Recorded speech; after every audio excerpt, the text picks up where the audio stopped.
ኢራን የጥንታዊ ንጉሣት ኢምፓየሮች፣ የወረራዎች፣ አብዮቶችና የኃይል ትግሎች አገር ናት። በጦርነትና በትልቅ ለውጦች የተናወጠች ሀገር።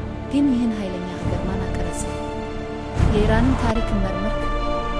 ኢራን ስሯን ከጥንታዊ ፐርሺያ ትወስዳለች። በሰው ታሪክ ውስጥ ከመጀመሪያዎቹ ኃይለኛ ስልጣኔዎች አንዱ ነበር። እንደ ቂሮስ ታላቁ ያሉ ንጉሣት እስከ ዛሬ የሚቆይ ባህላዊ ቅርስ ነው።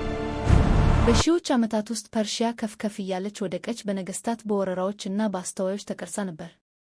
በ20ኛው ክፍለ ዘመን ኢራን በፓህላቪ ሥርወ መንግሥት ተገዛች። ነገር ግን ብዙ ኢራኖች ንጉሣዊ አስተዳደሩን ከሕዝብ የተለየና የተበላሸ መሆኑን በማየት ትልቅ እርካታ አጡ።